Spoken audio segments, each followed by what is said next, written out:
In the wheat fields of rural Kansas, a 68-year-old retired bank manager was about to discover that sometimes the cruelest betrayals come wrapped in family obligation. What started as a simple birthday celebration would end with words so devastating they would shatter a mother's heart and set in motion a chain of events that would transform an entire family's understanding of worth, wealth, and what it truly means to love someone unconditionally. Eleanor Mitchell had spent 45 years building other people's financial dreams, but she was about to learn that her own son saw her as nothing more than a costly liability. His declaration that she was, quote, a waste of money would echo through the farmlands of Topeka, but what he didn't know was that his mother held secrets that could change everything. Before we dive into Eleanor's remarkable story, know that what you're about to hear will challenge everything you think you know about family loyalty, financial wisdom, and the price of taking the people who love you most for granted. This is a story about a woman who built an empire in silence and a son who nearly lost everything because he couldn't see the treasure that was right in front of him. Let's jump back in.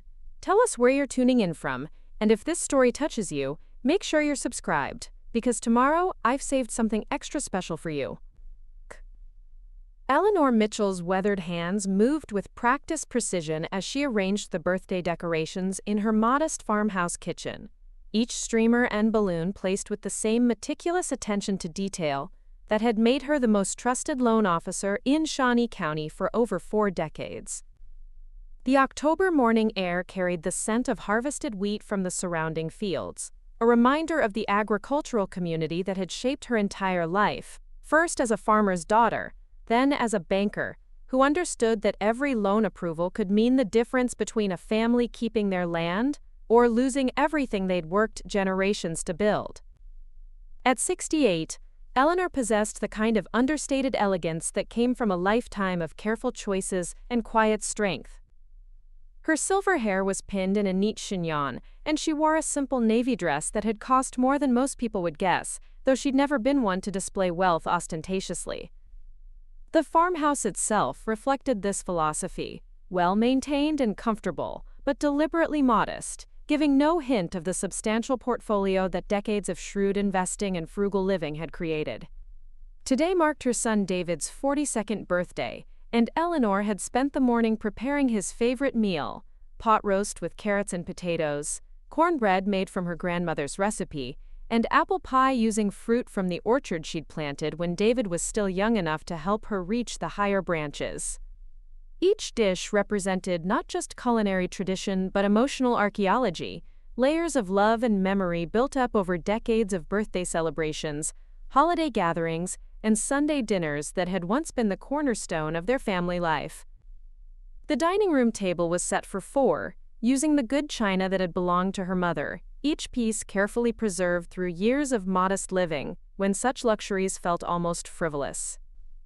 Eleanor had learned early in life that beautiful things were meant to be used, not hidden away for occasions that might never come, but she'd also learned that the people you shared them with mattered infinitely more than the objects themselves.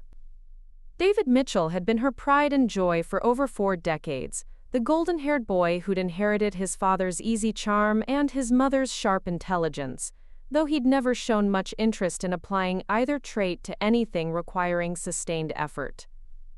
After graduating from Kansas State with a business degree that Eleanor had quietly financed, David had drifted through a series of entrepreneurial ventures, a failed restaurant in downtown Topeka, a short-lived consulting business, and most recently, a struggling real estate development company that seemed to consume money faster than it generated revenue. Eleanor had watched these ventures with the patient concern of someone who understood both the value of allowing young people to find their own path and the necessity of stepping in when that path led toward genuine catastrophe. She'd provided quiet financial support when needed, always structured as loans with reasonable terms, though both mother and son understood that repayment was more aspirational than obligatory. Her banker's instincts told her that David's business model was fundamentally flawed, but her mother's heart insisted that with the right guidance and sufficient resources, her son could eventually build something sustainable. The sound of car doors slamming in the gravel driveway announced the arrival of her family. Eleanor smoothed her dress and checked her reflection in the hallway mirror. Noting the lines that had deepened around her eyes over the past year, and the slight tremor in her hands that had become more pronounced since her retirement 6 months ago. She'd spent 45 years projecting confidence and competence in professional settings, and old habits died hard, even in her own home. "Mom, we're here!" David's voice carried through the screen door, followed by the familiar cadence of footsteps she'd been hearing since he was old enough to walk. But there was something different in his tone today, a tension that hadn't been there during their brief phone conversation the night before, when he'd confirmed they were still coming for dinner. David entered first, his tall frame filling the doorway, in a way that still reminded Eleanor of the confident young man who'd walked across the graduation stage to receive his diploma. But today his shoulders carried a weight that seemed to pull him downward, and his smile felt forced, mechanical. His wife Jennifer followed close behind, her designer handbag clutched tightly against her side, her expression carrying the particular kind of stress that came from financial pressure and social anxiety, combining in uncomfortable ways. Jennifer had always been beautiful in the calculated way of someone who understood that appearance was currency, and today, she'd clearly invested heavily in maintaining that investment. Her outfit was expensive but conservative, the kind of carefully curated look that suggested success without ostentation, though Eleanor's trained eye noticed the subtle signs of strain, the slightly outdated accessories, the shoes that had been resold, the watch that was impressive from a distance but lacked the weight of genuine luxury. Their 14-year-old daughter Emma brought up the rear, her teenager's awkwardness amplified by the family tension she couldn't quite understand but couldn't help absorbing. Emma had inherited David's intelligence and Eleanor's observational skills, making her acutely aware that something was wrong, even if the adults around her were determined to pretend otherwise. "Happy birthday, sweetheart," Eleanor said, embracing her son and noting how his hug felt perfunctory, distracted. "Everything smells amazing, Mom," David replied, but his attention was already wandering, his gaze moving around the familiar rooms, as if seeing them for the first time, or perhaps seeing them through different eyes entirely. The meal began with the careful choreography of family dinner conversation, inquiries about work, school, health, the weather, but Eleanor could sense undercurrents of tension that had nothing to do with the usual mild awkwardness of family gatherings. David picked at his food despite claiming to love it. Jennifer made polite conversation while shooting meaningful glances at her husband, and Emma seemed to be studying her grandparents' house with the intensity of someone trying to memorize details for later examination. "The real estate market's been challenging lately," David said during a lull in conversation, his voice carrying the studied casualness of someone introducing a topic they'd rehearsed. "Interest rates, inflation, all that economic uncertainty. It's affecting everyone in the industry." Eleanor nodded sympathetically, though her years of banking experience had taught her to listen for what wasn't being said as much as what was. David's real estate company had been struggling for months, not because of market conditions, but because of fundamental problems with his business model and financial management.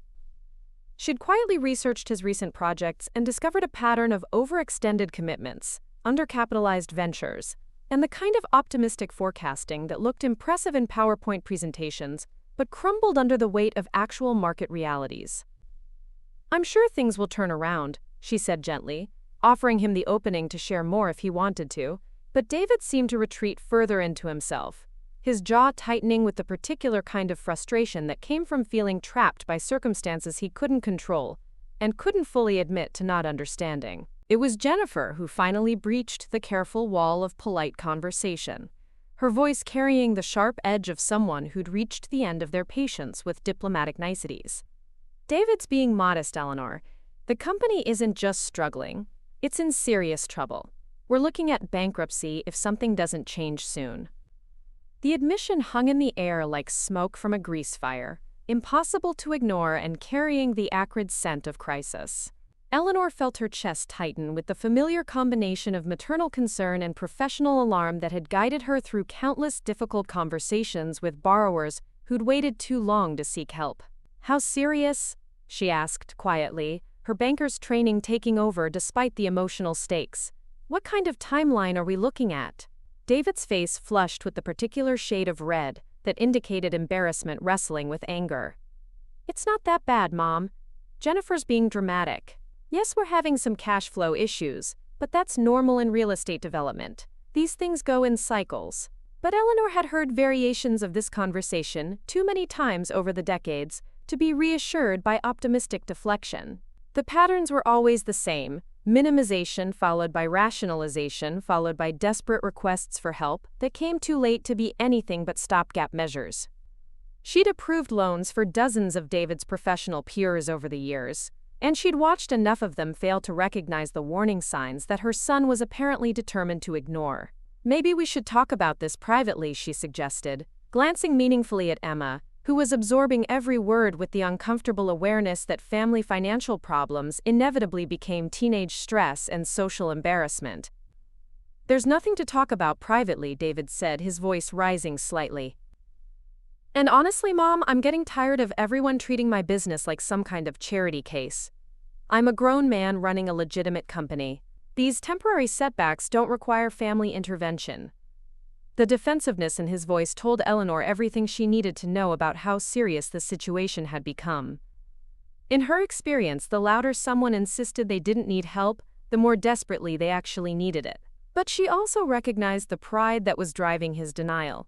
The same pride that had made him refuse her offer to help with his college expenses, insisting on taking out loans that had taken him years to repay. The same pride that had led him to turn down her suggestion that he spend a year working at the bank to learn the financial services industry from the ground up. I'm not treating your business like a charity case, she replied calmly.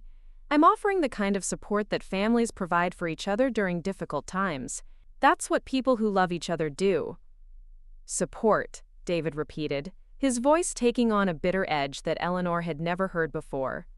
Is that what we're calling it? Because from where I'm sitting, it looks more like interference. Like you can't accept that I'm capable of handling my own problems without Mommy stepping in to fix everything. The cruelty of the observation hit Eleanor like a physical blow. She'd spent David's entire adult life trying to find the delicate balance between offering help and respecting his independence, between using her financial resources to smooth his path and allowing him to develop his own resilience and problem-solving skills. Apparently, her efforts had been interpreted not as love but as condescension. That's not fair, David, Jennifer interjected, though her voice lacked conviction. Your mother has always been supportive. Supportive, David laughed, but there was no humor in the sound. Mom, do you know what it's like having everyone in town know that your mother could buy and sell most of the businesses in Shawnee County? Do you know what it's like trying to build credibility as a businessman when everyone assumes you're just playing with Mommy's money? Eleanor blinked in surprise. She'd spent decades carefully maintaining a modest public profile, living well below her means, and avoiding any display of wealth that might make her neighbors uncomfortable or her son feel overshadowed.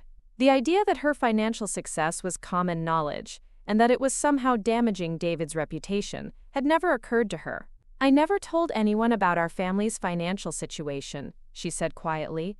I've always tried to be discreet. Discreet? David's voice rose another octave. Mom, you worked at the biggest bank in the county for 45 years. You approved more agricultural loans than anyone in the state's history. You think people don't notice when someone like that lives modestly but never seems to worry about money? You think they don't put two and two together? Eleanor realized with growing horror that her son wasn't just angry about their current conversation. He was angry about a lifetime of perceived embarrassment and social positioning that she'd never intended to create. In trying to support him while maintaining her own dignity, she'd apparently created exactly the kind of situation she'd been trying to avoid. The confrontation that would shatter their relationship was still building, like a storm gathering strength over the Kansas plains, but Eleanor could already feel the electricity in the air that warned of devastating winds to come. Preparing and narrating this story took us a lot of time, so if you are enjoying it, subscribe to our channel. It means a lot to us. Now back to the story. The apple pie sat untouched on the dining room table, its golden crust growing cold, as the conversation spiraled beyond the boundaries of polite family discourse into territory that felt dangerous and unfamiliar. Eleanor watched her son's face transform as years of suppressed resentment finally found their voice, his features hardening into expressions she'd never seen before, as if a stranger were inhabiting the body of the child she'd raised with such careful devotion. "You want to know what the real problem is, Mom?" David continued, his voice gaining momentum like a freight train picking up speed on a downhill grade. "The real problem is that I've spent my entire adult life in your shadow. Every business deal I try to make, every loan I apply for, every professional relationship I attempt to build, it all comes back to the same question. Isn't your mother Eleanor Mitchell from First National? And then I have to spend 20 minutes explaining that yes, I'm related to the woman who helped half the county buy their farms. But no, I'm not riding her coattails." Jennifer shifted uncomfortably in her chair, her gaze alternating between her husband's increasingly flushed face and Eleanor's shocked expression. This was clearly not the first time she'd heard this particular grievance, but having it aired publicly seemed to make her acutely aware of how petty and ungrateful it sounded when spoken aloud in the presence of the woman who had quietly supported their family for years. "David," she said quietly, "maybe we should discuss this later, when we've all had time to." "No," David interrupted, his hand slicing through the air in a gesture that brooked no argument. "I'm tired of discussing things later. I'm tired of tiptoeing around the elephant in the room. Mom, you've been successful, congratulations. But your success has made it impossible for me to build anything of my own without people assuming I'm either incompetent or privileged or both." Eleanor felt as though she were watching a building collapse in slow motion, each of David's words like another support beam giving way under pressure she'd never realized was building. The pride she'd felt in her professional accomplishments, the reputation for fairness and competence that had taken decades to build, the respect she'd earned in a male-dominated industry through careful work and consistent integrity, was being reframed as a burden that had somehow damaged her son's prospects. "I never asked you to trade on my reputation," she said quietly, her voice steady despite the turmoil churning in her chest. "I never suggested you use my connections or my influence. I specifically stayed out of your business dealings because I wanted you to succeed on your own merits." "And that's exactly the problem," David's voice cracked with frustration. "You stayed out of it, but you couldn't make everyone else stay out of it. Do you know how many times potential investors have asked me why I didn't just go to my mother for financing? Do you know how humiliating it is to explain that I wanted to prove myself independently when everyone assumes that means I either couldn't get help from you or you don't believe in my projects enough to support them?" The logic was convoluted and painful, creating a no-win scenario that Eleanor was only beginning to understand. By maintaining professional boundaries and encouraging David's independence, she had apparently created the impression that she lacked confidence in his abilities. By being successful in her own right, she had inadvertently established a standard against which his every effort would be measured and found wanting. Emma sat frozen in her chair, her teenage mind struggling to process the idea that professional success could be a source of family conflict rather than pride. She'd always been told to work hard and achieve her goals, but watching her father's resentment toward her grandmother's accomplishments was introducing complications to that simple narrative that she wasn't equipped to understand. "Furthermore," David continued, his momentum building as he found his rhetorical stride, "every time you've offered to help, and yes, I know you call them loans, but we both know they're really gifts, it's just reinforced the perception that I can't handle my own financial obligations. It's made me look weak and dependent, like some trust fund kid playing at being a businessman." Eleanor's banker training had taught her to recognize when someone was rewriting history to support their current emotional needs. And she could see that process happening in real time, as David transformed years of freely offered and gratefully accepted assistance into evidence of her malicious interference in his professional development. The loans that had helped him through his early entrepreneurial struggles were being recast as undermining gestures that had somehow sabotaged his credibility. "I offered help because I love you," she said simply. "Because that's what parents do when their children are struggling. I would never have wanted to hurt your reputation or make things more difficult for you." "But you did hurt it," David replied, his voice taking on the tone of someone delivering a verdict.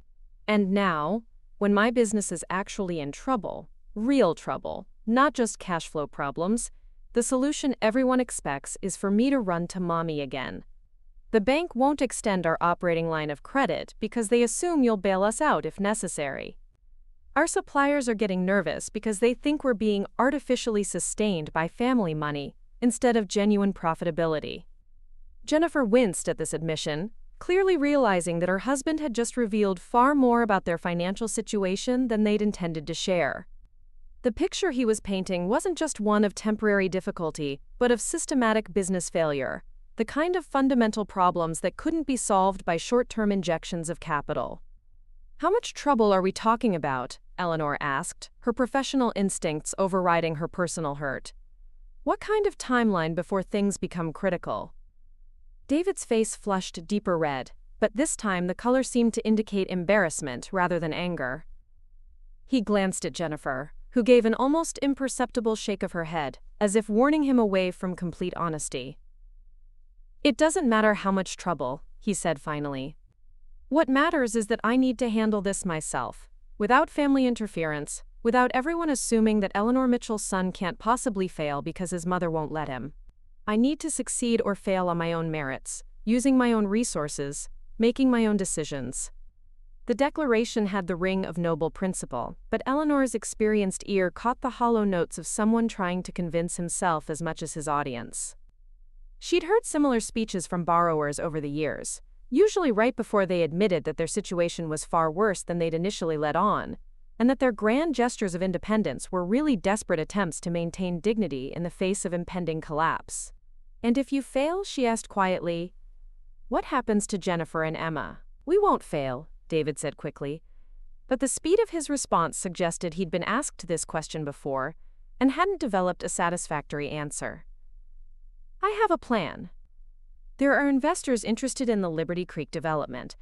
We just need time to put the pieces together." Eleanor knew enough about real estate development to understand that projects like Liberty Creek, David's ambitious plan to build a mixed-use residential and retail complex on the outskirts of Topeka, required the kind of substantial upfront capital that most investors were reluctant to provide without ironclad guarantees and proven track records. David's company possessed neither, and the economic climate made speculative development particularly risky. "David," she said gently, "I know you want to handle this independently, and I respect that. But if the situation is as serious as Jennifer indicated, maybe independence isn't the most important consideration right now. Maybe protecting your family should take priority over protecting your pride." The suggestion hit its target with devastating accuracy. David's expression shifted from defensive anger to something rawer and more painful, the look of someone who'd been backed into a corner and was beginning to realize that his options were limited and unappealing. "Pride," he repeated, his voice dropping to a whisper that somehow carried more force than his earlier shouting. "You think this is about pride? Mom, do you have any idea what it costs to live the way we're living? The house payments, the car payments, Emma's private school, Jennifer's lifestyle requirements. Do you know what it's like trying to maintain the appearance of success when every month brings you closer to losing everything?" The admission seemed to surprise him with its honesty, as if the words had escaped before he could filter them through his usual layers of protective rationalization. Jennifer's face went pale, clearly mortified that their financial desperation was being laid bare in front of Eleanor and Emma. "And the worst part," David continued, his voice gathering a bitter edge that made Eleanor's chest tighten with dread, "is knowing that you're sitting on enough money to solve all of our problems without even noticing the expense. Do you know how that feels? Watching your family struggle while your mother hoards wealth like some kind of financial dragon?" Eleanor felt the accusation like a physical blow. The careful savings and investment strategies that had taken decades to build, the modest lifestyle that had allowed her to accumulate substantial assets while helping others achieve their dreams, were being characterized as selfish hoarding, as if her financial prudence was somehow responsible for David's current crisis. "I'm not hoarding anything," she said quietly. "That money represents 45 years of careful planning and conservative living. It's my security, my independence. It's wasted on you." David exploded, his voice cracking with emotion that seemed to surprise him as much as everyone else at the table. "What do you need with all that money, Mom? You live in the same house you've had for 30 years. You drive a 10-year-old sedan, you shop at Walmart and clip coupons like you're living on Social Security. You're just a waste of money, sitting on resources that could actually make a difference in the world while the rest of us struggle to survive." The silence that followed was absolute, as if David's words had sucked all the oxygen from the room. Eleanor felt something fracture inside her chest, a sharp, clean break that seemed to separate her from everything she'd believed about her relationship with her son. Emma's sharp intake of breath was the only sound in the room, followed by the terrible weight of words that couldn't be taken back. Jennifer's face had gone from pale to gray, clearly understanding that her husband had just crossed a line that would be impossible to uncross. Even David seemed stunned by his own cruelty, his face cycling through expressions of shock, regret, and stubborn defensiveness, as he processed what he'd just said to the woman who had loved him unconditionally for 42 years. Eleanor rose from her chair with the careful dignity of someone who had just received devastating news and was determined not to compound the damage by losing her composure. Her movements were deliberate, controlled, betraying none of the chaos that was erupting inside her heart. "I think," she said quietly, her voice carrying the same measured authority that had guided thousands of difficult banking conversations, "you should take your family home now. We can discuss this again when everyone has had time to think about what's been said here today." David opened his mouth as if to speak, perhaps to apologize or clarify or somehow minimize the impact of his declaration. But Eleanor's expressions stopped him cold. For the first time in his adult life, he was seeing his mother not as an endlessly forgiving maternal figure, but as a woman who had just been profoundly betrayed by someone she'd trusted completely. As her family gathered their belongings and made their awkward exit, Eleanor stood in her kitchen surrounded by the remnants of a birthday celebration that had become a funeral for a relationship she'd thought was unbreakable. The apple pie still sat on the table, its golden crust now cold and forgotten, a monument to love that had been offered freely and rejected cruelly. Outside, the Kansas wind picked up, rattling the windows of the farmhouse and carrying with it the scent of coming rain.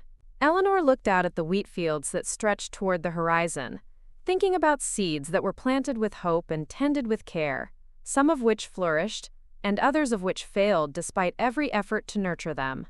She had work to do, decisions to make, and a life to rebuild. But first, she would allow herself to grieve for the son she thought she knew, and the relationship she'd believed was worth any sacrifice to preserve. The silence in Eleanor's farmhouse had a different quality now, 3 weeks after David's devastating words had shattered the careful architecture of their relationship. It wasn't the comfortable quiet of a home at peace, but the hollow echo of spaces that had once been filled with purpose, and were now simply empty. The grandfather clock in the hallway continued its steady rhythm, marking time that seemed to move both too slowly and too quickly. Too slowly through the long hours of each day, too quickly toward an uncertain future that Eleanor wasn't sure she knew how to navigate alone. She'd stopped setting the dining room table for 4 on Sundays. The china remained safely locked in the cabinet, and Eleanor found herself eating simple meals at the kitchen counter, standing more often than sitting, as if the act of properly settling in for a meal required an investment in normalcy she wasn't ready to make. The apple pie recipe that had been David's favorite since childhood remained buried in the recipe box, along with the pot roast preparation and the cornbread that had once filled her home with the warmth of family tradition. The phone had rung exactly 7 times since that terrible afternoon. Eleanor had answered the first call, hoping perhaps for an apology, or at least an attempt at explanation. But it had been Margaret Carlson from the church auxiliary, asking about her availability to help with the annual Harvest Festival bake sale. Eleanor had politely declined, citing personal commitments that didn't exist, and had let the subsequent calls go to her answering machine. 3 messages from David, each one shorter and more stilted than the last. "Mom, it's me, we should talk." Then, "Hi, it's David, call me when you get this." Finally, "Mom, please call back." She'd listened to each message multiple times, analyzing his tone for genuine remorse, for understanding of what he'd done, but hearing only the careful neutrality of someone who wanted to return to normal, without acknowledging that normal no longer existed. Two calls from Jennifer, both apologetic in the cautious way of someone who hadn't personally delivered the wounds but recognized their severity. Eleanor, I'm so sorry about what happened. David didn't mean what he said. He's under tremendous stress with the business situation. Please call us back. The second message had been longer, more detailed, painting a picture of a man consumed by financial anxiety and lashing out at the people closest to him. But Eleanor had heard these explanations before, from wives trying to excuse their husband's behavior, and she'd learned to distinguish between genuine accountability and damage control. One call from Emma, her 14-year-old granddaughter's voice tight with confusion and hurt. Grandma Eleanor, I don't understand what happened. Dad won't explain, and Mom just keeps saying it's complicated. I miss you, please call me back. That message had been the hardest to ignore, but Eleanor had realized with painful clarity that using Emma as a bridge back to the family would be unfair to the girl and ultimately futile if David remained committed to his position. The isolation felt different from the loneliness she'd experienced after her husband Thomas had died 8 years ago. Grief for a spouse was a recognized form of suffering, supported by casseroles and sympathy cards, and the understanding that healing would take time but would eventually come. This kind of abandonment, by a child voluntarily imposed because love had somehow become a burden too heavy to carry, existed in a category of loss that people didn't know how to address. Eleanor had spent her career helping people navigate financial crises, and she understood that money problems could reveal character flaws that remained hidden during prosperous times. She'd seen marriages dissolve when business partnerships failed, watched lifelong friendships crumble over disputed loan guarantees, observed the way financial pressure could strip away social pretenses to expose the raw selfishness or fundamental decency that lay beneath. But she'd never imagined that her own success would become a weapon turned against her by the person she'd most wanted to help. The knock on her front door came on a Thursday morning, unexpected and sharp enough to startle her from the financial planning she'd been attempting at her kitchen table. Through the window, she could see Reverend Patricia Hayes standing on her front porch, holding what appeared to be a covered dish and wearing the expression of someone who'd come with a specific mission rather than a casual visit. Patricia Hayes had been the pastor at Eleanor's church for 6 years, arriving from seminary with the kind of practical wisdom that came from growing up in rural communities, and understanding that spiritual guidance often required addressing temporal concerns as well. At 45, she possessed the rare combination of intellectual sophistication and down-to-earth common sense that made her equally comfortable discussing theological doctrine and farm equipment financing. Eleanor, Patricia said when the door opened, I hope I'm not intruding, but I brought you some of that zucchini bread you liked at the church social, and I was hoping we might have a chance to talk. Eleanor recognized the gentle but determined approach that effective pastors used when they sensed someone in their congregation was struggling but hadn't asked for help. The covered dish was both a genuine offering and a conversation starter, a way of providing assistance without making the recipient feel like a charity case. Come in, please, Eleanor said, stepping aside to let Patricia enter. Though I should warn you that I'm not particularly good company these days. Patricia settled into the kitchen chair that had become Eleanor's default spot for conversations, accepting the offer of coffee with the easy familiarity of someone who understood that ritual and routine could provide comfort when larger frameworks were falling apart. I hear there's been some family difficulty, Patricia said without preamble, her directness cutting through the polite deflections that might have prolonged an uncomfortable conversation unnecessarily. Margaret Carlson mentioned that you declined to help with the Harvest Festival, and Bob Thompson from the hardware store said he hasn't seen you in town for 3 weeks. People are concerned. Eleanor found herself caught between gratitude for the community care and irritation at the small-town scrutiny that made privacy virtually impossible. In Shawnee County, everyone's business was everyone else's business, whether you wanted it to be or not. David and I had a disagreement, she said carefully, testing how much truth she was prepared to share with someone who, while trustworthy, was also part of the social network that would eventually carry any information she provided to the broader community. The kind of disagreement that keeps you away from church for 3 weeks? Patricia's question was gentle but pointed. Eleanor, I've known you for 6 years, and I've never seen you miss consecutive Sundays unless you were physically ill. Whatever happened must have been significant. The observation was accurate enough to be uncomfortable. Eleanor's church attendance had been as regular as the sunrise for decades, not from rigid religiosity, but from genuine faith, and the understanding that community worship provided structure and connection that were particularly important for someone living alone.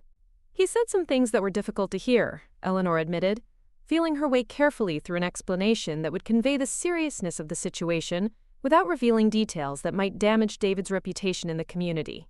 About my role in his life, about his business struggles, about financial matters. I think we both need some time to process what was said. Patricia nodded slowly, her expression suggesting that she was reading between the lines and understanding more than Eleanor had explicitly shared. Money can be a terrible burden in families, she said quietly, both having it and not having it. It creates expectations and resentments that people don't always recognize until they explode. The insight struck Eleanor as surprisingly sophisticated for someone who'd likely never dealt with substantial wealth personally. But Patricia had probably counseled enough families through financial crises to understand the complex dynamics that money could create, the way it could become a measure of love or control or obligation, rather than simply a tool for meeting practical needs. "He called me a waste of money," Eleanor said suddenly, the words escaping before she could consider whether she wanted to share that level of detail. "Said I was hoarding resources that could make a difference in the world, while sitting uselessly in my modest little life." Patricia's intake of breath was sharp enough to be audible, and Eleanor realized that even someone trained in pastoral counseling could be shocked by the cruelty that family members sometimes inflicted on each other. "Oh, Eleanor," Patricia said softly, "I'm so sorry. That must have been devastating to hear from your son." "The worst part," Eleanor continued, surprised by how much relief she felt in speaking the truth aloud, "is that there might be some accuracy in what he said. I do live modestly while having substantial resources. I have been conservative about how I use my wealth. Maybe he's right that I'm not maximizing the positive impact I could have on other people's lives. Or maybe," Patricia said firmly, "he's a grown man who's facing business failure and is looking for someone to blame for his problems rather than taking responsibility for his choices. Eleanor, living within your means while building financial security isn't a character flaw, it's wisdom." The validation felt like cool water on a burn, soothing damage that Eleanor hadn't realized was still actively painful. She'd spent 3 weeks replaying David's accusations, examining her life through the lens of his criticism, wondering if her careful approach to money management had indeed been selfish rather than prudent. "But what if he's struggling and I could help?" she asked. "What if my principles about independence and self-reliance are less important than preventing my family from suffering financial catastrophe?" Patricia leaned forward, her expression growing more intense. "Eleanor, can I ask you something directly? How many times over the years have you helped David financially?" Eleanor thought about the question, mentally cataloging decades of assistance, both large and small.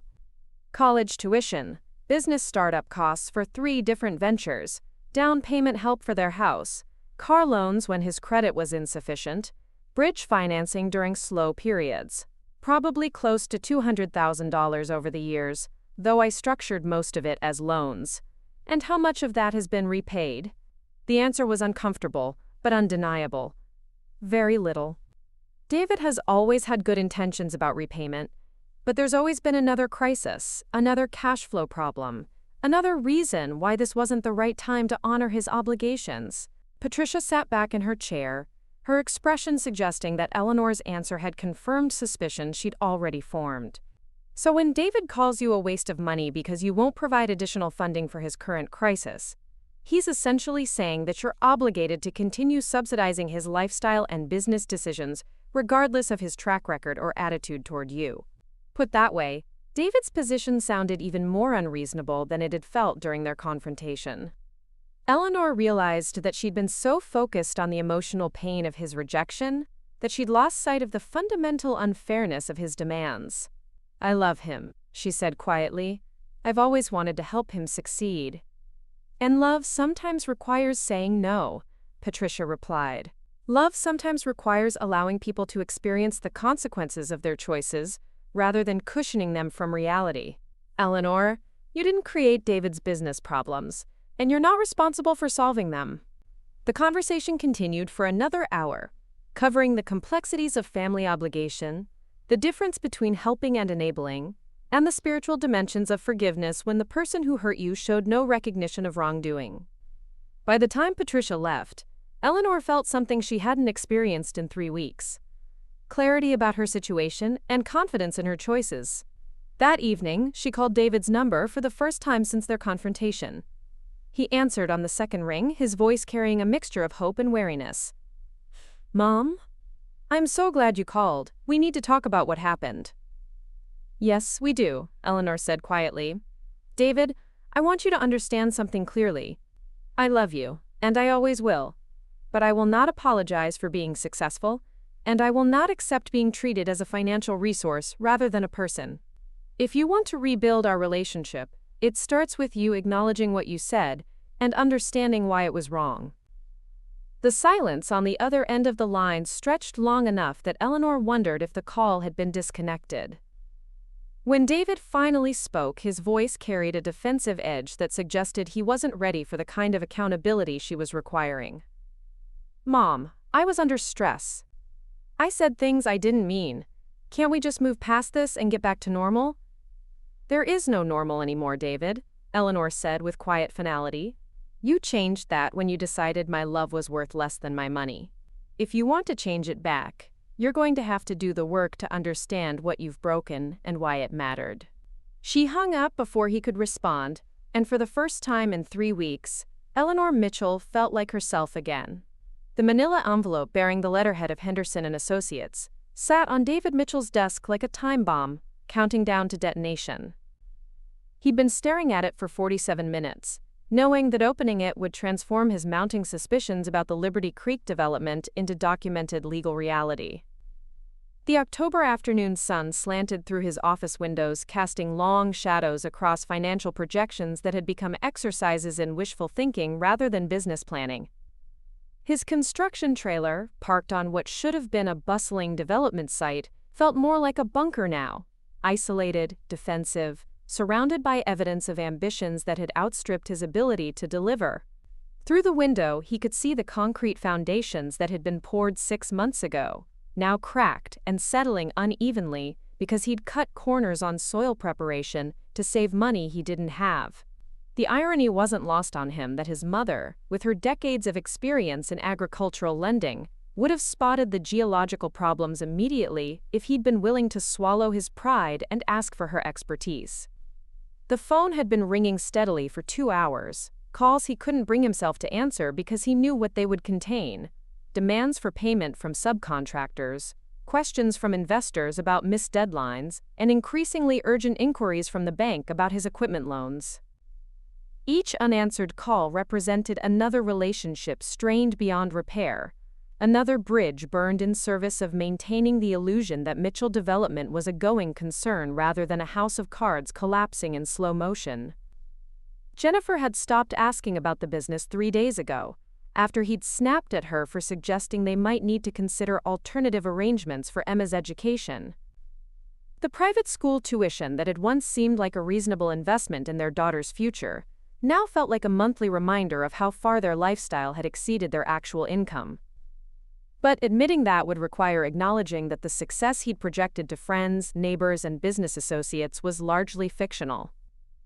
The trailer door opened without warning, bringing Jake Morrison's weathered face and the grim expression of someone delivering news that couldn't be delayed any longer. Jake had been David's business partner for 8 years, contributing construction expertise while David handled the financial and development aspects of their projects. It had been a partnership built on complementary skills and mutual respect, but the strain of recent months had revealed fundamental differences in their approaches to business ethics and risk management.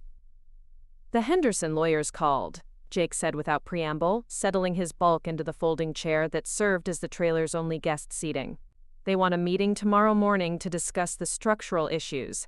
9 a.m. sharp, and they want you there with documentation showing how we plan to remedy the foundation problems." David felt his stomach drop toward his boots. Henderson and Associates represented the investment group that had provided the largest chunk of funding for Liberty Creek, sophisticated real estate professionals who'd made their decision based on David's assurances that he could deliver a quality product on time and within budget. The structural issues Jake mentioned weren't minor construction hiccups, They were fundamental problems that would require tearing out existing work and starting over, a process that would consume whatever remaining capital they had and then some. "How bad is it, really?" David asked, though he dreaded the answer. "Can we fix it without a complete rebuild?" Jake's expression suggested that David was asking the wrong question. The soil engineer's report came back yesterday. The foundation work needs to be completely redone. We're looking at a minimum of $200,000 just to get back to where we should have been 6 months ago, and that's before we address the drainage issues that the shortcuts created. $200,000. The number hit David like a physical blow, representing more money than his company had generated in profit over the past 2 years combined. Even if he could somehow convince Henderson and Associates to provide additional funding, which seemed increasingly unlikely, the delay would trigger penalty clauses in other contracts and probably result in the cancellation of deals that were barely hanging together anyway. "What about insurance?" David asked desperately. "Professional liability, errors and omissions, something that might cover the reconstruction costs?" Jake's laugh was bitter enough to corrode metal. "David, insurance doesn't cover problems that result from knowingly cutting corners to save money. When you decided to skip the soil compaction tests and use substandard concrete, you assumed the risk. Now we get to live with the consequences." The accusation hung in the trailer's stale air, like smoke from an electrical fire. Jake was right, of course. Every shortcut David had taken, every corner he'd cut to maintain profit margins, had been a conscious decision to prioritize short-term cash flow over long-term stability. He'd convinced himself that his experience and instincts were sufficient substitutes for proper engineering and quality materials, a gamble that was now coming due with interest. "We could bring in new investors," David suggested, hearing the desperation in his own voice. "Market the project differently. Focus on the potential rather than the current problems. There's still value in the location, the concept is sound." "With what credibility?" Jake interrupted. "David, word gets around fast in the construction industry. Henderson's people have been asking questions about our other projects, checking references, looking at our track record. What they're finding isn't going to make them want to throw good money after bad." The trailer felt smaller suddenly, as if the walls were closing in to match the narrowing of David's options. He'd spent months telling himself that the problems were temporary, that the next deal would provide the capital to fix the previous mistakes, that his mother's reputation in the community would eventually open doors that his own track record couldn't. Now he was discovering that reputation could be a liability as well as an asset, especially when your failures reflected poorly on family members who'd spent decades building their credibility.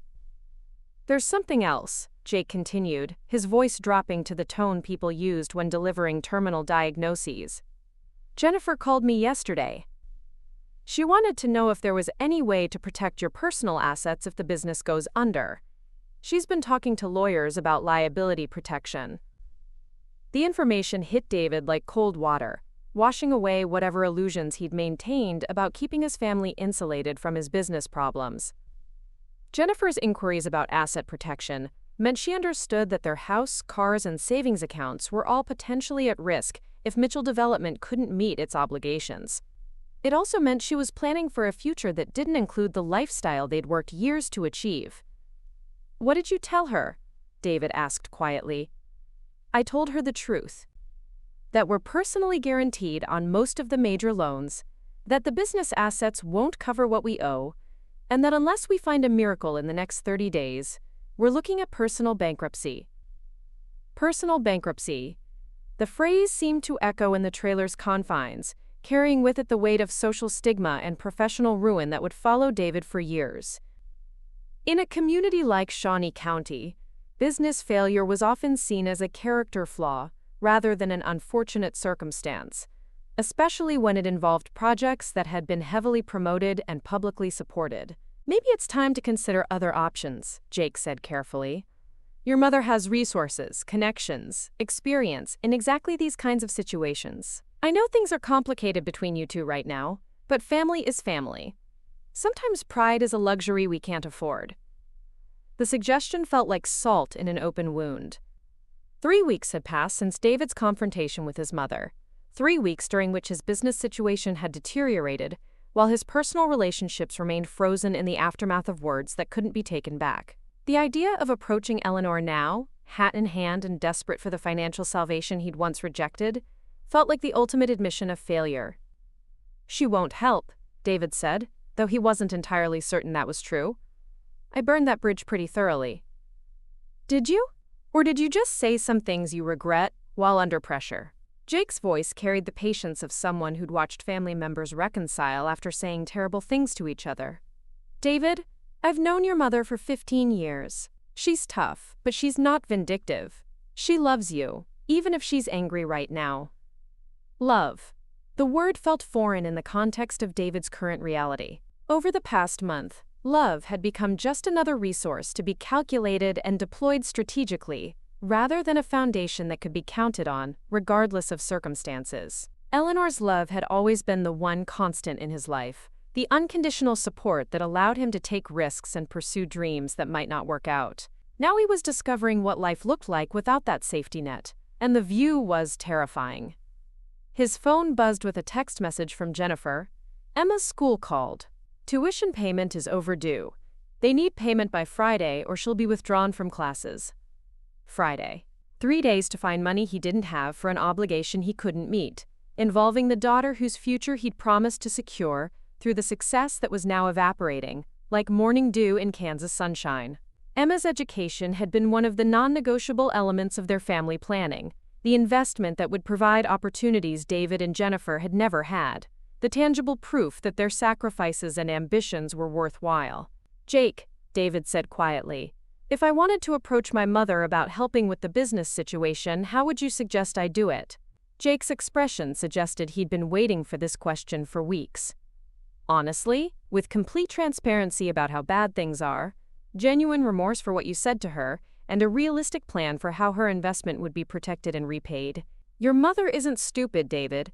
She knows the difference between throwing good money after bad and making a strategic investment in something that can be saved. And if the business can't be saved, then maybe you focus on saving the family instead. Your mother's not just a potential investor, David.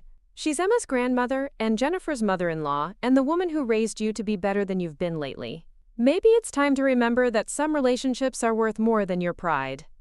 After Jake left, David sat alone in the trailer as the October afternoon faded into evening. The Liberty Creek development stretched out before him in the gathering dusk, a monument to ambition untempered by wisdom, to dreams pursued without adequate foundation.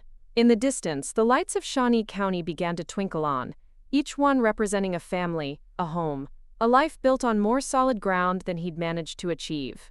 His phone showed 17 missed calls and 43 unread text messages, most of them representing problems he couldn't solve with the resources he had available. But somewhere in that chaos of mounting obligations and shrinking options was the possibility of redemption if he could find the courage to reach for it. David Mitchell picked up his phone and scrolled to his mother's number, his thumb hovering over the call button as he tried to find words that might bridge the chasm his pride had created. Tomorrow would bring the meeting with Henderson and Associates, more bad news, and decisions that couldn't be postponed any longer.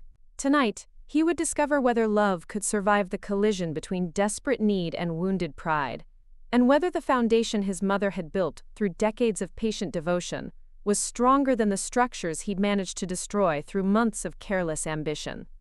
Eleanor's morning routine had evolved into something resembling meditation over the 6 weeks since David's devastating words had fractured their family. She rose at dawn, made coffee with the same methodical precision she'd once applied to loan applications, and sat at her kitchen table watching the sun paint the wheat fields in shades of gold and amber. The ritual provided structure to days that might otherwise drift aimlessly, and the solitude had become less painful and more purposeful, as she'd gradually rebuilt her sense of self-worth on foundations that didn't depend on her son's approval. The portfolio statements spread across her table told a different story than the modest farmhouse might suggest to casual observers. Eleanor had spent 45 years not just managing other people's money but carefully growing her own, making conservative investments in agricultural futures, municipal bonds, and blue-chip stocks that had compounded steadily through decades of patient wealth building. The numbers represented more than financial security. They represented freedom, independence, and the power to make choices based on principle rather than necessity. She'd been reviewing her quarterly investment summary when the sound of gravel crunching in her driveway announced an unexpected visitor. Through the window, she could see David's pickup truck, its once pristine exterior now showing the wear of someone who could no longer afford regular maintenance. He sat behind the wheel for several minutes, clearly gathering courage for a conversation he'd been avoiding, and Eleanor found herself studying his profile with the analytical detachment of someone evaluating a loan applicant's character. The knock, when it finally came, carried none of the casual confidence she remembered from his childhood visits. This was the tentative rap of someone who understood they no longer had automatic access to welcome, who recognized that forgiveness would have to be earned rather than assumed. Eleanor opened the door to find her son looking older than his 42 years, his face carrying the weight of sleepless nights and mounting pressure. His clothes were wrinkled, his usually perfect hair uncombed, and his eyes held the particular kind of desperation that came from watching carefully constructed lies collapse under the weight of reality. "Mom," he said quietly, his voice hoarse with exhaustion or emotion. "Can we talk? Please?" Eleanor stepped aside to let him enter, noting how he moved through her home with the cautious uncertainty of someone who no longer felt certain of their place in familiar surroundings. The easy entitlement that had once characterized his visits was gone, replaced by something that might have been humility if it hadn't been so clearly driven by necessity. "You look terrible," she said without preamble, her banker's directness cutting through any pretense that this was a social call. "When's the last time you slept? Or ate a proper meal?"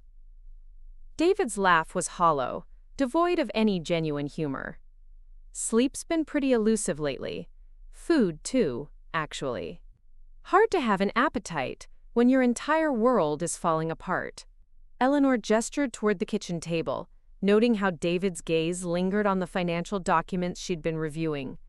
His expression suggested he was calculating their value, assessing their potential to solve his problems, and she felt a familiar stirring of resentment at being viewed primarily as a financial resource, rather than a person deserving respect.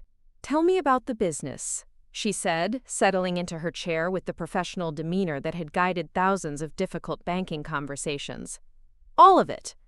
Not the sanitized version you've been telling Jennifer and Emma, but the actual situation." David's face crumpled with something that might have been relief at finally being able to tell the truth to someone. "It's gone, Mom.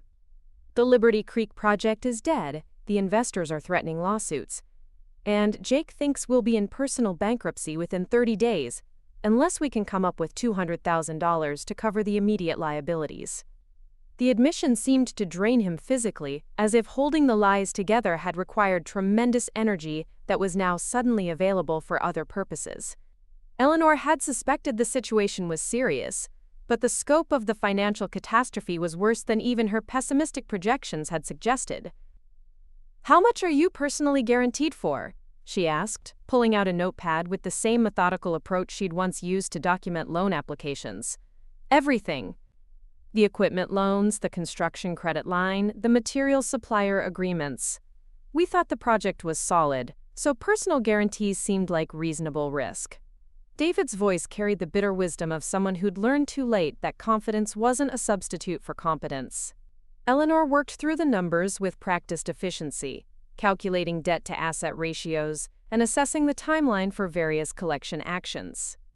The picture that emerged was grim, but not necessarily hopeless, assuming someone with sufficient resources was willing to intervene strategically, rather than simply throwing money at the problem. "What about Jennifer and Emma?" she asked. "How much do they know about the situation?" David's expression suggested this was the question he'd been dreading most. "Jennifer knows we're in trouble, but not how deep. She's been talking to lawyers about asset protection, which tells me she's preparing for the worst." "Emma?" He paused, his voice breaking slightly. "Emma's school called yesterday. We're 3 months behind on tuition, and they'll withdraw her from classes if we don't pay by Monday." The timeline created urgency that Eleanor recognized as both genuine and strategically convenient. Whether David had consciously planned it or not, the threat to Emma's education provided emotional leverage that made saying no significantly more difficult. "And you're here because you think I should solve these problems for you," Eleanor said, her tone carefully neutral. "Despite the fact that 6 weeks ago you called me a waste of money and suggested I was hoarding resources that could make a difference in the world." David winced as if the words were physical blows. "I know what I said was unforgivable. I was angry and scared and looking for someone to blame for my own failures. You didn't deserve any of it, and I've regretted those words every day since I said them." The apology sounded genuine, but Eleanor had heard enough desperate people say what they thought others wanted to hear to distinguish between authentic remorse and strategic contrition. David's regret might be real, but it was also conveniently timed to coincide with his need for financial rescue. "Regret is easy when you need something," she observed. "The question is whether you understand why what you said was wrong, or whether you're just sorry it damaged your relationship with someone who might be able to help you." David was quiet for a long moment, his gaze fixed on the table between them. When he finally spoke, his voice carried a quality Eleanor hadn't heard since he was a child: complete honesty, unfiltered by pride or calculation. "Both," he said finally. "I'm sorry because I hurt you, and I'm sorry because I need your help. I wish I could claim pure motives, but I can't separate my regret from my desperation. What I said was cruel and wrong and based on resentment I'd been carrying for years without even admitting it to myself." The acknowledgement was more honest than Eleanor had expected, and she found herself reassessing her son's capacity for genuine self-reflection. This wasn't the defensive rationalization she'd anticipated, but something closer to actual accountability. "What resentment?" she asked, genuinely curious about the psychological foundation of his earlier cruelty. David's explanation came slowly, painfully, like someone describing an infected wound. He talked about growing up in the shadow of her professional success, about the pressure of being Eleanor Mitchell's son in a community where everyone knew her reputation. He described years of feeling like his achievements were diminished by assumptions that he'd had advantages other people lacked, and the growing certainty that he would never be able to build anything that wouldn't be attributed to his mother's influence or resources. "I wanted to prove I could succeed without you," he said quietly. "And when that became impossible, I blamed you for making it impossible rather than admitting that maybe I wasn't as capable as I thought I was." Eleanor listened without interruption, recognizing the complex psychology of children who struggled to establish independence from successful parents. She'd seen similar dynamics in banking families, where second-generation members often sabotaged their own success, rather than accepting help that might diminish their sense of individual accomplishment. "And now?" she asked when David finished his explanation. "Now I'm learning that pride is a luxury I can't afford," he said, echoing Jake's earlier words. "Now I'm discovering that losing everything hurts worse than accepting help. Now I'm realizing that my daughter's future matters more than my ego." Eleanor studied her son's face, looking for signs of manipulation or calculation beneath the apparent humility. What she saw instead was exhaustion, genuine remorse, and the kind of desperate honesty that came from someone who'd run out of alternatives to the truth. "If I were to help," she said carefully, "it wouldn't be a gift. It would be a business arrangement with clear terms, specific expectations, and consequences for failure to meet obligations. Are you prepared for that kind of structure?" David nodded eagerly, relief flooding his features. "Whatever terms you think are fair. I just need a chance to save my family and maybe salvage something from this mess." Eleanor rose from the table and moved to the window overlooking her garden, where the last roses of the season were blooming despite the approaching Kansas winter. She thought about seeds that required proper soil preparation, about structures that needed solid foundations, about the difference between helping someone grow and enabling their continued failure. "I'll need complete financial transparency," she said without turning around. "Every debt, every asset, every obligation. I'll need a realistic business plan for whatever comes next. And I'll need family counseling to address the relationship issues that led to this crisis." Done, David said immediately. And David, Eleanor turned to face him directly, her expression carrying the steel that had made her formidable in banking. If you ever speak to me that way again, if you ever treat me like a financial resource rather than your mother, there won't be a second chance. I've learned too much about my own worth to accept that kind of treatment anymore. The warning was delivered quietly but with absolute finality. David nodded, understanding perhaps for the first time that his mother had changed during their weeks of separation, had become someone who would no longer accept disrespect for the sake of maintaining family peace. I understand, he said. And Mom, thank you. For this chance, for your forgiveness, for being willing to help even after what I said. Eleanor Mitchell looked at her son and saw both the man he'd become and the boy she'd raised. Flawed and desperate, but perhaps finally ready to learn the lessons that success had prevented him from understanding. Whether this rescue would lead to genuine growth or simply enable another cycle of poor choices remained to be seen. But for Emma's sake, for the sake of the family bonds that connected 3 generations, she was willing to find out.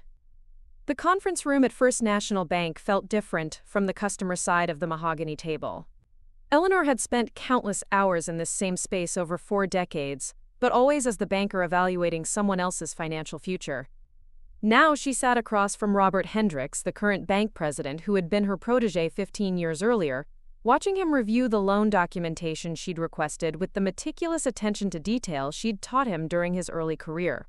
David sat beside her, his usually confident demeanor replaced by the careful deference of someone who understood that his future depended entirely on other people's decisions. The past 72 hours had been a whirlwind of financial disclosure, asset evaluation, and the kind of brutal honesty that most families never survived intact. Eleanor had insisted on complete transparency before committing any resources, and what they'd discovered had been both worse and more manageable than either of them had anticipated. The total exposure is significant, Robert said, adjusting his reading glasses as he reviewed the summary Eleanor had prepared. Between the Liberty Creek liabilities, equipment loans, and personal guarantees, we're looking at approximately $450,000 in immediate obligations, with another $100,000 in potential penalties and legal fees, if the Henderson lawsuit proceeds. $500,000. The number had seemed astronomical when Eleanor first calculated it, but sitting in the bank where she'd approved loans of similar magnitude hundreds of times over the years, it felt more like a complex problem requiring strategic solution, rather than an insurmountable catastrophe. However, Robert continued, his expression suggesting cautious optimism, the asset evaluation shows that Mitchell development does have substantial value if properly managed. The equipment is worth approximately $200,000 at current market rates, and there are 3 smaller projects that could be completed profitably with adequate working capital. Eleanor nodded, having reached similar conclusions during her own analysis. David's business wasn't fundamentally flawed. It was undercapitalized and poorly managed, problems that could be solved with sufficient resources and better oversight. The question was whether David was capable of accepting the level of control and accountability that effective management would require. What about the Liberty Creek situation specifically? Eleanor asked, though she already knew the answer from her conversations with Henderson and Associates' legal team. Complex but not hopeless, Robert replied.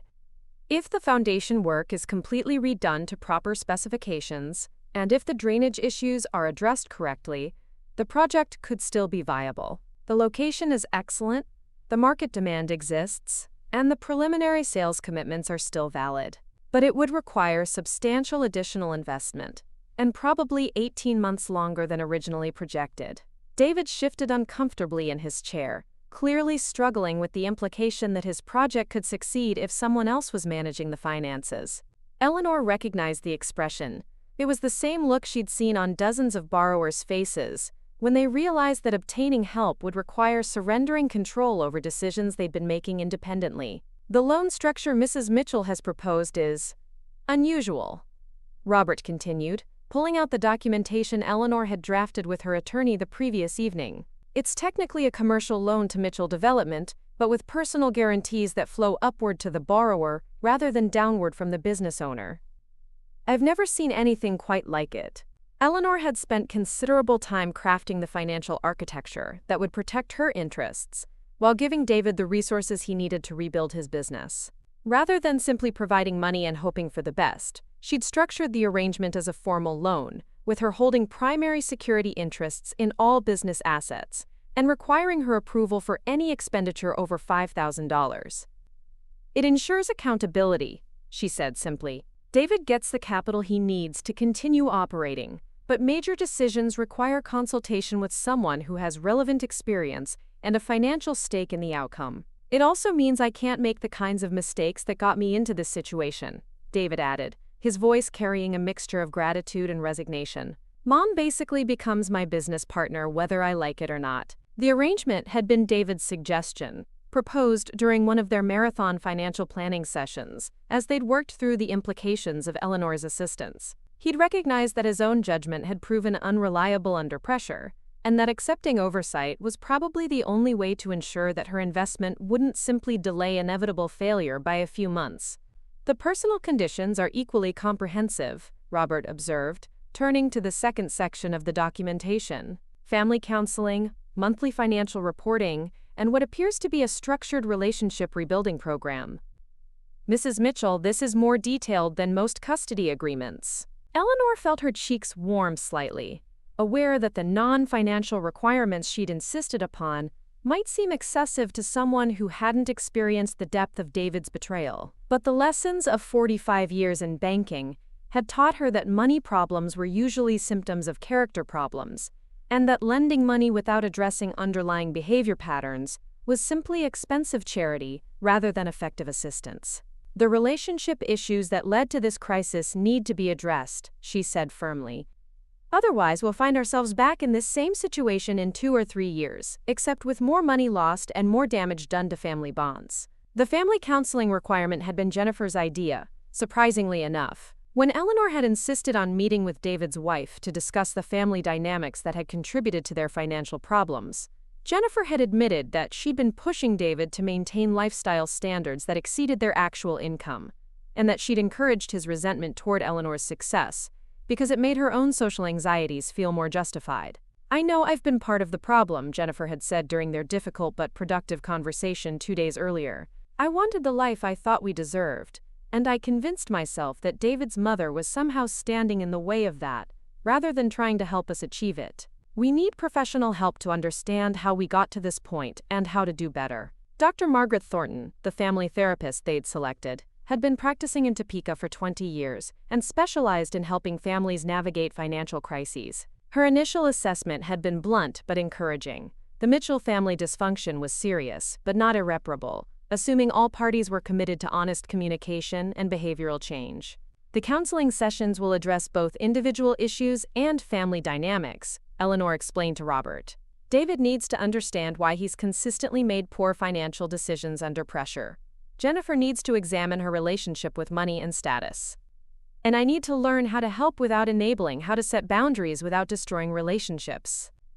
Emma's situation had been their most immediate concern, and their first success. Eleanor had paid the overdue tuition directly to the school, but had also arranged for Emma to meet with a financial counselor who specialized in helping teenagers understand family money issues. At 14, Emma was old enough to understand that her family's lifestyle had been unsustainable, but young enough to adapt to new realities without the psychological baggage that adults carried.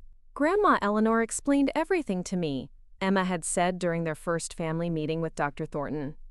"About how Dad's business got in trouble, about how they'd been spending more money than they actually had, about how sometimes families have to make changes to be healthier. I'm okay with changing schools if that's what it takes.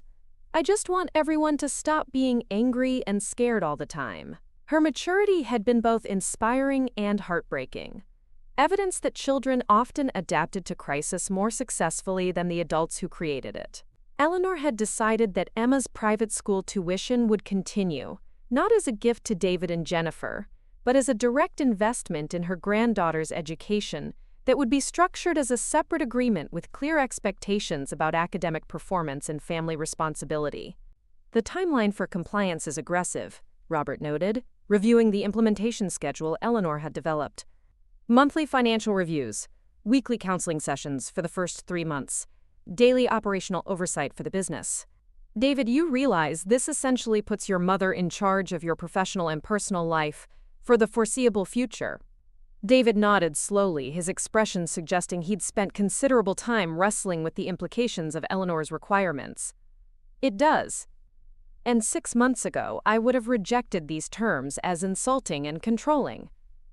But 6 months ago, I was still pretending I knew what I was doing. Now I understand that pride and competence aren't the same thing. Eleanor studied her son's face, looking for signs of resentment or calculation beneath his apparent acceptance. What she saw instead was exhaustion mixed with something that might have been relief. The expression of someone who'd been carrying impossible weight and was finally allowing others to help bear the load. The legal documentation is solid, Robert concluded, gathering the papers into neat stacks. I'll need to review this with our loan committee, but given Mrs. Mitchell's history with the bank and the comprehensive nature of the security arrangements, I don't anticipate any problems. David, you should understand that this loan will appear on your credit reports and will require the same kind of performance standards we'd expect from any commercial borrower. I understand, David said, and I appreciate that you're treating this as a business arrangement rather than a family favor. It makes it easier to maintain professional standards when everyone's expectations are clearly defined. After they left the bank, Eleanor and David walked slowly through downtown Topeka, past the courthouse where Eleanor had testified in dozens of loan disputes over the years, past the restaurant where David's failed venture had operated for 8 months before closing. The October afternoon was crisp and clear, carrying the scent of burning leaves and the promise of winter's approach. "Are you sure about this, Mom?" David asked quietly. "It's a lot of money, and there's no guarantee I won't find new ways to mess things up." Eleanor considered the question carefully. The financial risk was substantial but manageable given her overall portfolio. The emotional risk was harder to calculate. The possibility that David would revert to his previous patterns once the immediate crisis passed, that Jennifer would resume her status-seeking behavior, that the family dynamics that had created this situation would prove stronger than their current commitment to change. "I'm sure about giving you this chance," she said finally. "Whether you succeed with it is up to you. But David, I want you to understand something clearly. This isn't just about money. This is about whether our family can learn to function with honesty and respect, instead of resentment and manipulation. The business loan has a repayment schedule, but rebuilding trust doesn't have a timeline." They walked in comfortable silence for several blocks, each processing the magnitude of what they'd committed to. Eleanor to substantial financial risk in service of family healing, David to surrendering the independence he'd fought so hard to maintain. The arrangement felt both natural and revolutionary, a return to family cooperation combined with modern understanding of boundaries and accountability. As they reached Eleanor's car, David turned to face her directly. "I know I haven't earned the right to ask this yet, but I hope someday you'll be proud of what I build with this opportunity. Not just financially, but as a person, as a father, as your son." Eleanor felt tears threaten for the first time since their reconciliation began. "David, I've always been proud of you as my son. That never changed, even when I was disappointed in your choices. What I hope is that someday you'll be proud of yourself." The construction site that had once symbolized David's ambitions looked dramatically different on a crisp February morning, 8 months after Eleanor's intervention had saved Mitchell Development from bankruptcy. Where cracked foundations and standing water had once marked the failure of corner cutting and poor planning, a methodical reconstruction effort now showed the difference between work done right and work done fast.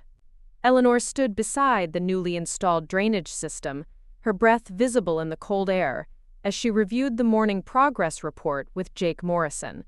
At 70, she'd discovered an unexpected aptitude for construction project management, applying the same systematic approach that had made her successful in banking to the practical challenges of building something that would last. "The soil compaction tests came back perfect," Jake reported, his respect for Eleanor evident in the way he presented information with the same precision she required in financial documentation. "The new concrete meets all engineering specifications, and we're actually ahead of schedule for the first time since this project started." The irony wasn't lost on either of them that Mitchell Development was performing better under Eleanor's oversight than it ever had under David's independent management. But rather than undermining David's confidence, the improved results seemed to be teaching him lessons about the difference between leadership and micromanagement, between taking responsibility and taking credit. David emerged from the construction trailer that now served as their joint office, his appearance transformed from the desperate man who'd begged for help 8 months earlier. Regular sleep, proper nutrition, and the psychological relief of having competent backup had restored him to something resembling his former self, though with a new humility that made him more effective rather than less confident. "Henderson's people want to schedule the final inspection for next Thursday," he announced, holding up the official notification that represented the last hurdle before their troubled project could finally move toward completion. "If we pass, they'll release the final payment, and we can start discussing the profit-sharing arrangement." Profit sharing.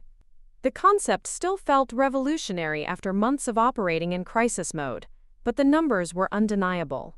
Eleanor's methodical approach to project management, combined with David's renewed focus on quality over speed, had transformed Liberty Creek from a liability into what might actually become a profitable venture.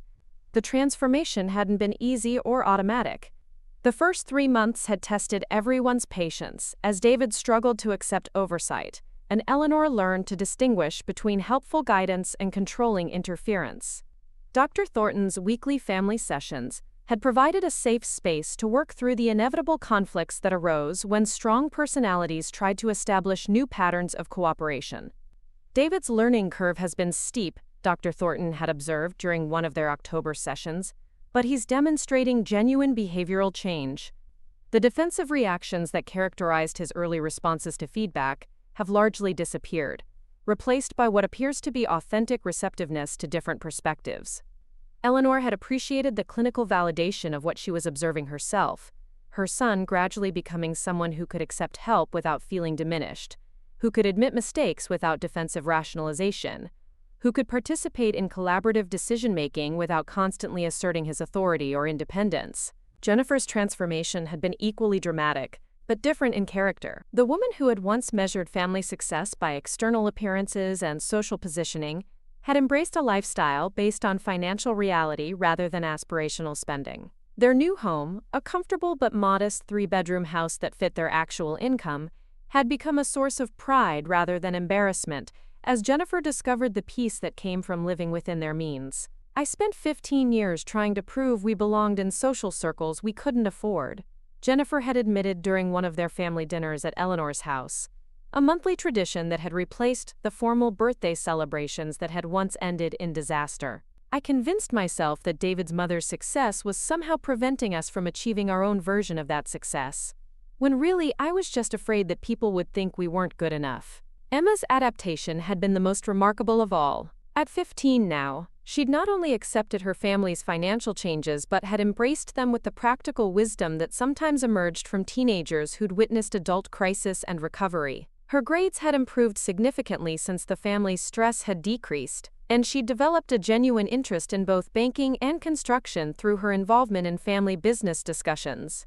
"Grandma Eleanor taught me about compound interest," Emma had explained to her school counselor when asked about her improved academic performance. "She showed me how making small improvements consistently over time creates bigger results than dramatic changes that don't last." I figured that probably works for grades too. The construction site visit was part of Eleanor's new routine of hands-on involvement in David's business operations. Rather than simply providing money and hoping for the best, she'd insisted on understanding every aspect of Mitchell Development's operations, from supplier relationships to employee management to customer service protocols. "The Peterson family wants to add a deck to their house," David continued, consulting the tablet that had replaced the disorganized paper systems he'd used during his independent phase. "I told them I'd send you the preliminary design and cost estimate for review before we submit the formal proposal." The collaboration that had once felt like imposed oversight now functioned as genuine partnership. Eleanor's banking experience provided valuable perspective on customer creditworthiness and project financing, while David's construction expertise ensured that their bids were both competitive and realistic. Together, they'd built a decision-making process that leveraged both of their strengths, while minimizing their individual weaknesses. "What's your assessment of their ability to pay?" Eleanor asked, pulling out her own tablet to review the client information David had compiled. "Solid. He's been at the grain elevator for 12 years, she teaches at the elementary school, and their mortgage is reasonable for their income level. Low risk, reasonable profit margin, should be a straightforward project." Eleanor nodded approvingly, noting how David's client evaluations had become more thorough and realistic, as he'd learned to balance optimism with prudent caution. The reckless overconfidence that had characterized his earlier ventures had been replaced by careful analysis that still allowed for appropriate risk-taking. The sound of vehicles arriving at the construction site drew their attention to the road, where a convoy of cars bearing Henderson and Associates logos was pulling into the temporary parking area. The investment group's representatives had come for their monthly progress review, a process that had evolved from hostile interrogation to collaborative problem-solving, as the project had demonstrated consistent improvement. Mrs. Mitchell, called Patricia Henderson, the lead investor whose name graced the company letterhead, "I have to say, this site looks completely different from what we saw 6 months ago. Your oversight has been transformative." Eleanor felt a flush of professional pride at the recognition, though she was careful to deflect credit toward the team effort that had made the improvements possible. "David's done the actual work. I've just provided some additional structure and accountability." "Nonsense," Patricia replied firmly. "I've been in real estate development for 25 years, and I've never seen a project recover from the kind of problems this one had. What you've accomplished here should be a case study in crisis management." The praise felt gratifying, but Eleanor was more interested in the practical implications of Henderson's satisfaction. A successful completion of Liberty Creek would provide Mitchell Development with the kind of track record and references that could support sustainable growth, rather than the boom and bust cycles that had characterized David's earlier ventures. "We're ready for the final inspection whenever you want to schedule it," David said, his confidence evident but not boastful. "All systems are performing to specifications, and we've completed the punch list items from your last review." As the Henderson team began their detailed examination of the construction progress, Eleanor found herself reflecting on the unexpected direction her retirement had taken. 8 months ago, she'd been a retired banker living quietly on her Kansas farm, tending her garden and managing her investment portfolio. Now she was actively involved in construction project management, family counseling, and the day-to-day operations of a small business that was finally living up to its potential. The work was demanding, often frustrating, and occasionally exhausting for someone who'd expected to spend her 70s in peaceful reflection. But it was also deeply satisfying in ways she hadn't anticipated. Building something tangible with her hands and her expertise, working alongside her son as a respected partner rather than just a source of financial support, using her skills to create value rather than simply preserve wealth. All of it felt more meaningful than the quiet solitude she'd initially imagined for this stage of her life. "Mom," David said quietly as they watched the Henderson team document their satisfaction with the project's progress, "I know I've said this before, but I need to say it again. What you've done for our family, for my business, for Emma's future, I'll never be able to repay it fully." Eleanor considered his words carefully. The financial aspects of their arrangement were proceeding ahead of schedule, with loan payments current and profit projections exceeding their conservative estimates. But the relationship rebuilding had been more valuable than any monetary return on her investment. "You're already repaying it," she said simply. "Every day that you show up ready to work hard and learn something new, every family dinner where we can talk honestly about problems without anyone getting defensive, every time Emma sees her father taking responsibility instead of making excuses, that's the repayment that matters most." As the February afternoon sun began to cast long shadows across the construction site, Eleanor Mitchell looked out over the project that had transformed from a symbol of failure into evidence of what was possible when pride gave way to partnership, when independence was balanced with accountability, and when love was strong enough to survive the collision between need and forgiveness. Tomorrow would bring new challenges, new decisions, and new opportunities to prove that the lessons they'd learned together were strong enough to build a foundation for lasting success. But today, surrounded by the sounds of productive work and meaningful collaboration, Eleanor felt something she hadn't experienced in years: complete confidence that the future they were building together would be worth every difficult step they'd taken to reach it. The grand opening of Liberty Creek Commons took place on a brilliant May morning, 18 months after David's desperate return to his mother's doorstep had set in motion the most transformative period of their family's history. Eleanor stood at the ribbon-cutting ceremony, watching her son address the crowd of local officials, business leaders, and future residents who had gathered to celebrate what had become Shawnee County's most successful mixed-use development in over a decade. The man speaking bore little resemblance to the broken, desperate person who had once called his mother a waste of money. David's voice carried confidence without arrogance, authority without defensiveness, and genuine pride in accomplishments that had been earned through methodical effort rather than wishful thinking. More importantly, his words consistently acknowledged the collaborative nature of their success rather than claiming individual credit for achievements that had required unprecedented family cooperation. "This project represents more than just buildings and profit margins," David told the assembled crowd, his gaze finding Eleanor in the front row where she sat beside Jennifer and Emma. "It represents what's possible when people choose partnership over pride, when families decide that working together is more valuable than protecting individual egos, and when experience combines with energy to create something neither could achieve alone." The development itself was a testament to the power of doing things correctly rather than quickly. Where hasty construction and corner cutting had once created a dangerous liability, methodical reconstruction had produced a project that exceeded all original specifications. The residential units had sold before construction was complete, the retail spaces were fully leased to established businesses, and the community center had already become a gathering place for local events and organizations. Eleanor felt a deep satisfaction as she looked around at the tangible results of their collaboration. But the physical achievements, impressive as they were, paled in comparison to the family transformation that had made them possible. The bitter resentment and destructive communication patterns that had characterized their relationships 18 months ago had been replaced by something unprecedented in their family history: genuine respect based on proven competence rather than blood obligation. The financial success had exceeded everyone's projections. Mitchell Development was not only profitable but expanding, with 3 additional projects in development and a waiting list of clients who wanted to work with the company that had earned a reputation for quality, reliability, and innovative problem-solving. Eleanor's initial investment had been repaid in full, ahead of schedule, and the ongoing profit-sharing arrangement was generating returns that made her feel like a successful venture capitalist rather than a rescue operation. More significantly, David had used the business success as a foundation for personal growth that extended far beyond professional competence. He'd completed his master's degree in construction management through evening classes, not because Eleanor required it, but because he'd discovered a genuine passion for understanding the theoretical foundations of his practical work. He joined the Shawnee County Planning Commission, where his experience with both success and failure provided valuable perspective on development proposals.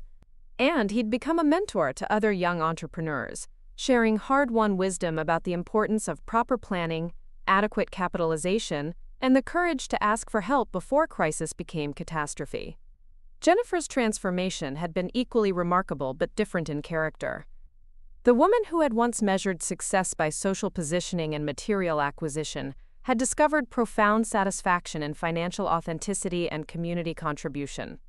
She'd returned to teaching, her education degree finally put to practical use at the same elementary school where Eleanor had spent her banking career helping families finance their agricultural dreams.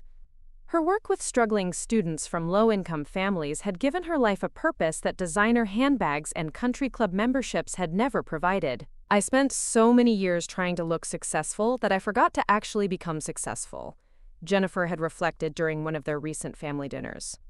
"Real success isn't about impressing other people. It's about building something sustainable that makes a positive difference in the world." Emma, now 16 and approaching her senior year of high school, had blossomed into a young woman whose maturity and wisdom often startled adults who expected teenage drama and superficiality. Her experiences witnessing family crisis and recovery had given her a practical understanding of money, relationships, and personal responsibility that most of her peers wouldn't develop for years. She'd been accepted into Kansas State University's dual business and engineering program, with plans to eventually join Mitchell Development as a third-generation family member who understood both the opportunities and obligations that came with family business ownership. Grandma Eleanor taught me that money is a tool for building things that matter, Emma had explained to her college admissions counselor. Not just buildings but relationships and opportunities for other people. I want to learn how to use that tool as effectively as she has. The ribbon-cutting ceremony concluded with a tour of the development that showcased not just the physical structures, but the community connections that had made the project possible. Local suppliers had provided materials, regional contractors had contributed specialized expertise, and the Chamber of Commerce had facilitated connections between Mitchell Development and the businesses that would occupy the retail spaces. Rather than the isolated, ego-driven venture that David's previous projects had represented, Liberty Creek Commons was deeply embedded in the economic and social fabric of Shawnee County. As the crowd dispersed and the celebration moved toward the community center for lunch, Eleanor found herself walking slowly through the development with David, both of them savoring the satisfaction of a job completed successfully. The spring afternoon was perfect. Warm sunshine, gentle breeze, the smell of newly planted flowers from the landscaping that had been Jennifer's contribution to the project design. "I've been thinking about succession planning," David said quietly as they paused beside the fountain that marked the development's central plaza. "Not immediate retirement, but long-term strategy for keeping Mitchell Development in the family while ensuring it continues to operate according to the principles we've established." Eleanor felt a surge of pride that had nothing to do with financial returns. David's focus on sustainable growth rather than quick expansion, on family legacy rather than personal aggrandizement, demonstrated that the lessons learned during their crisis had taken root deeply enough to guide future decisions. "Emma's still young," Eleanor observed. "She'll need several years of education and experience before she's ready for significant responsibility." "I know. That's why I want to start planning now. Create a formal mentorship program. Establish clear performance standards. Develop the kind of structured progression that will prepare her to eventually lead the company while ensuring she never feels entitled to a position she hasn't earned." The conversation represented everything Eleanor had hoped their collaboration might achieve. David was thinking beyond his immediate interests to consider multi-generational success, planning for contingencies rather than assuming everything would work out automatically, and prioritizing sustainable growth over rapid expansion. Most importantly, he was having this conversation as an equal partner seeking advice rather than a dependent child requiring rescue. As they made their way toward the community center, Eleanor reflected on the unexpected trajectory her life had taken since that devastating October afternoon, when David's cruelty had shattered her understanding of their relationship. The pain of that betrayal had forced her to rebuild her sense of self-worth on foundations that didn't depend on other people's approval, and that strength had become the cornerstone of everything positive that had followed. The lunch celebration was a community affair, with local officials, business partners, and neighbors mingling freely while children played in the development's carefully designed green spaces. Eleanor found herself in conversation with Patricia Henderson, whose investment group had not only completed their relationship with Mitchell Development successfully, but had become advocates for their services with other potential clients. "I have to ask," Patricia said as they watched David explaining some architectural detail to a group of interested visitors, "was this outcome something you anticipated when you first decided to help your son? Did you know the family dynamics could change this dramatically?" Eleanor considered the question carefully. "I hoped for it, but I honestly didn't know if it was possible. The behavioral patterns that led to our crisis had been building for years. Changing them required everyone to be willing to examine their assumptions about money, success, and family obligation. That level of honesty isn't something you can force. It has to come from genuine commitment to doing better." "Well, whatever you did, it worked," Patricia replied. "David's become one of the most reliable partners we've ever worked with, and the quality standards you've established have set a new benchmark for development projects in this region." As the afternoon celebration continued, Eleanor felt a deep sense of completion that went beyond the successful project opening. The family that had nearly been destroyed by pride, resentment, and poor communication had been rebuilt on foundations of mutual respect, shared responsibility, and honest acknowledgement of both strengths and limitations. That evening, as 3 generations of the Mitchell family gathered around Eleanor's dining room table for their weekly family dinner, The conversation flowed naturally between Emma's college preparations, David's plans for the next development project, Jennifer's stories from her classroom, and Eleanor's reflections on the unexpected joys of active retirement. "To family," David said, raising his glass in a toast that had become their weekly tradition. "To second chances, hard-won wisdom, and the courage to build something better than what we had before." Eleanor looked around the table at the faces of the people she loved most, seeing in their expressions the contentment that came from relationships based on choice rather than obligation, on respect rather than dependence, on shared purpose rather than individual ambition. The woman who had once been dismissed as a waste of money had become the architect of a family transformation that proved love's greatest power wasn't in unconditional acceptance, but in the willingness to demand better from the people who mattered most. Outside her farmhouse windows, the Kansas wheat fields stretched toward the horizon, ready for harvest after another season of patient cultivation. Eleanor Mitchell had learned that families, like crops, required the right combination of resources, attention, and time to reach their full potential. Sometimes that meant weathering difficult seasons, sometimes it meant replanting entirely. But with proper care and unwavering commitment to growth, even the most damaged foundations could support structures strong enough to last for generations. The future stretched ahead of them, full of possibilities that none of them could have imagined during their darkest moments. But whatever challenges or opportunities awaited, they would face them together, as partners in an enterprise that valued character over convenience, substance over appearance, and the kind of wealth that could never be counted in dollars alone. Up next, you've got 2 more standout stories right on your screen. If this one hits the mark, you won't want to pass these up. Just click and check them out. And don't forget to like, subscribe, and turn on the notification bell so you don't miss any upload from us.